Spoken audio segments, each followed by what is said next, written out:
What's up mga ka-racers? Ito na ang karera na hindi mo na kailangan ng gasolina o baterya. Basta lahat pababa. Walang problema.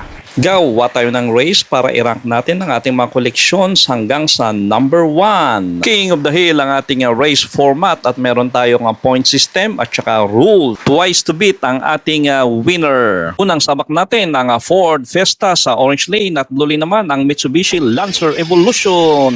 Nag-skid ang focus at inunahan ngayon ng Lancer Evolution. Ano nang mangyari ngayon? At yan, Honda 20 ayun, panalo pa rin ang focus sa huling pagkakataon na naka-overtake. Kailangan manalo ng dalawa ang Ford Focus para mapanindigan na siya talaga ang unang champion. Umikot ang Lancer Revolution at naiwan na ng tuluyan. Nauna na ang Ford Focus, panalo ang Focus. Ang Ford Focus ngayon ang unang hari ng ating kompetisyon. Magpapatuloy sa pagsabak ng ating Ford Focus sa orange lane ng Zinger 21C Hypercar at yan iniwanan na ng Focus ang Hypercar.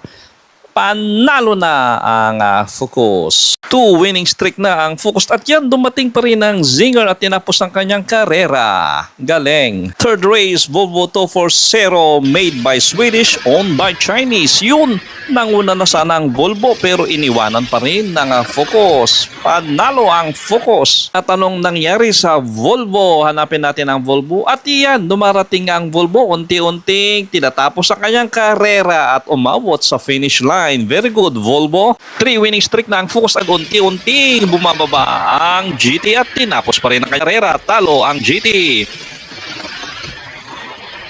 Yan, unti-unting bumababa ang GT at tinapos pa rin ang kanyang karera. Talo ang GT. 4 winning streak na ang Focus. Ang tindi niya, ito naman ngayon ang Honda Civic Custom. At ayun sa kurbada, nagkamali ang Custom Honda at talo, panalo ang Focus. Sunod naman ngayon ang 4 Audi at yun, nanguna pa rin talaga ang Focus. Walang nakakatalo sa kanya. Lahat na lang ng kalaban ay talo.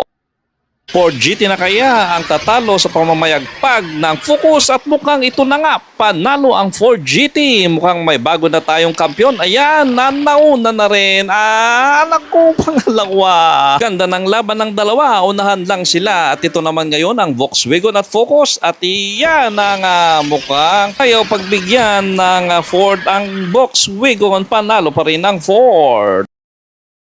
8 winning streak na ang Ford Focus at ito naman ngayon ang muscle car na Jaguar XGC V12. Ang bilis ng XGC V12 na nagkamali pero ayan, nangunguna pa rin ng V12. Kailangan twice to beat ang ating champion para magaw ang kanyang corona at yan na nga ang pangalawang karera. Iniwanan na ng Ford Focus ang V12. Wala nang pag-asa ang V12 para manalo ay yun nga. Muntik-muntikan pa. 9 winning streak na ang Focus at ito naman ngayon ang GT Le Mans. Yan na, mukhang ito nang tatapos sa Ford Focus at yun nanguna na nga ang Le Mans at wala nang ginawa kundi manalo ang Ford Le Mans. Second round para sa GT Legendary versus Focus at yan nga nauna pa rin ang Focus at tumahabol ngayon ng Legendary at sa huli wala pa rin panalo ang Focus. End of first set ng Ford Focus sa 10 winning streak, 30 earned points, 10 wins and 0 loss. Thanks for watching. Peace out.